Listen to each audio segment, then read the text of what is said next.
Samuel chapter 17. Now the Philistines gathered their forces for war and assembled at Succoth in Judah. They pitched camp at Ephes-dammim between Succoth and Azekah. Saul and the Israelites assembled and camped in the valley of Elah and drew up their battle line to meet the Philistines. The Philistines occupied one hill and the Israelites another, with the valley between them. A champion named Goliath, who was from Gath, came out of the Philistine camp. His height was 6 cubits and a span. He had a bronze helmet on his head and wore a coat of scale armour of bronze weighing 5,000 shekels. On his legs he wore bronze greaves, and a bronze javelin was slung on his back. His spear shaft was like a weaver's rod, and its iron point weighed 600 shekels. His shield bearer went ahead of him. Goliath stood and shouted to the ranks of Israel, "Why do you come out and line up for battle? Am I not a Philistine, and are you not the servants of Saul? Choose a man and have him come down to me. If he is able to fight and kill me, we will become your servants. But if I overcome him and kill him, you will become our subjects and shall serve us." Then the Philistine said, "This day I defy the armies of Israel. Give me a man and let us fight each other." On hearing the Philistines' words, Saul and all the Israelites were dismayed and terrified. Now David was the son of an Ephrathite named Jesse, who was from Bethlehem in Judea. Jesse had 8 sons, and in Saul's time he was very old. Jesse's 3 oldest sons had followed Saul to the war. The firstborn was Eliab, the second Abinadab, and the third Shammah. David was the youngest. The 3 oldest followed Saul, but David went back and forth from Saul to tend his father's sheep at Bethlehem. For 40 days the Philistine came forward every morning and evening and took his stand. Now Jesse said to his son David, "Take this ephah of roasted grain and these 10 loaves of bread for your brothers and hurry to their camp. Take along these 10 cheeses to the commander of their unit.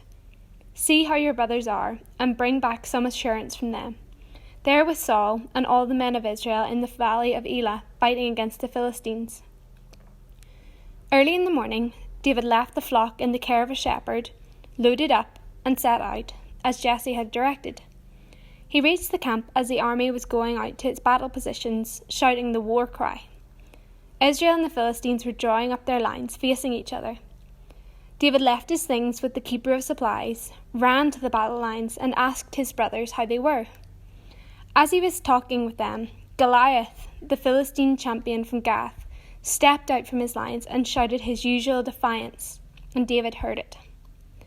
Whenever the Israelites saw the man, they all fled from him in great fear. Now the Israelites had been saying, "Do you see how this man keeps coming out? He comes out to defy Israel. The king will give great wealth to the man who kills him. He will also give him his daughter in marriage and will exempt his family from taxes in Israel." David asked the men standing near him, "What will be done for the man who kills the Philistine and removes this disgrace from Israel? Who is this uncircumcised Philistine that he should defy the armies of the living God?" They repeated to him what they had been saying and told him, "This is what will be done for the man who kills him." When Eliab, David's oldest brother, heard him speaking with the men, he burned with anger at him and asked, "Why have you come down here? And with whom did you leave those few sheep in the wilderness?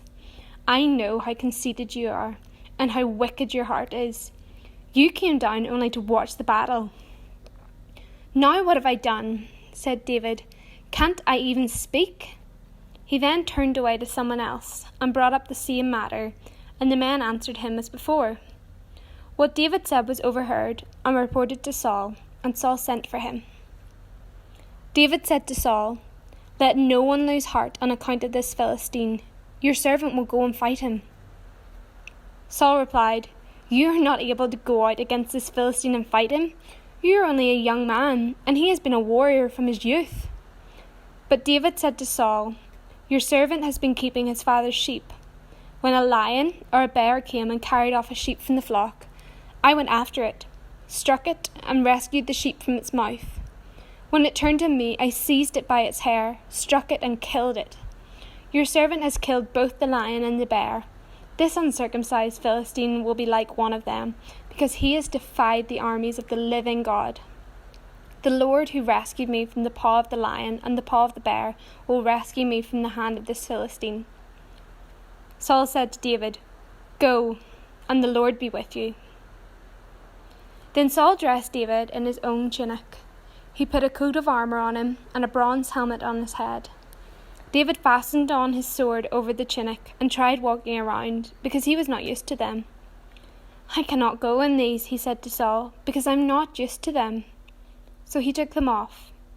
Then he took his staff in his hand, chose 5 smooth stones from the stream, put them in the pouch of his shepherd's bag, and, with a sling in his hand, approached the Philistine.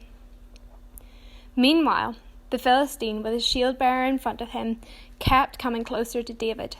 He looked David over and saw that he was little more than a boy, glowing with health and handsome, and he despised him.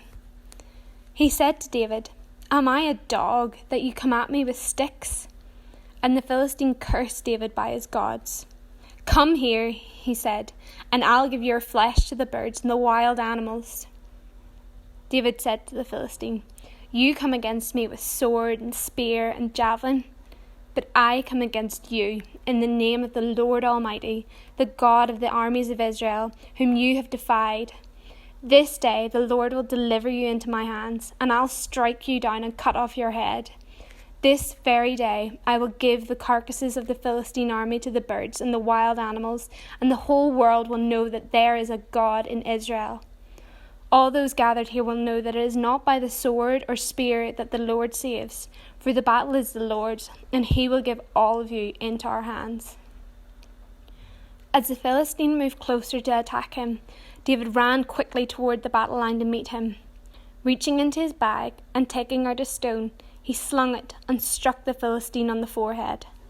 The stone sank into his forehead, and he fell face down on the ground. So David triumphed over the Philistine with a sling and a stone. Without a sword in his hand, he struck down the Philistine and killed him. David ran and stood over him. He took hold of the Philistine's sword and drew it from the sheath. After he killed him, he cut off his head with the sword. When the Philistines saw that their hero was dead, they turned and ran. Then the men of Israel and Judah surged forward with a shout and pursued the Philistines to the entrance of Gath and to the gates of Ekron. Their dead were strewed around the shattering road to Gath and Ekron. When the Israelites returned from chasing the Philistines, they plundered their camp. David took the Philistine's head and brought it to Jerusalem. He put the Philistines' weapons in his own tent. As Saul watched David going out to meet the Philistine, he said to Abner, commander of the army, "Abner, whose son is that young man?" Abner replied, "As surely as you live, your majesty, I don't know." The king said, "Find out whose son this young man is." As soon as David returned from killing the Philistine, Abner took him and brought him before Saul, with David still holding the Philistine's head. "Whose son are you, young man?" Saul asked him. David said, "I am the son of your servant Jesse of Bethlehem."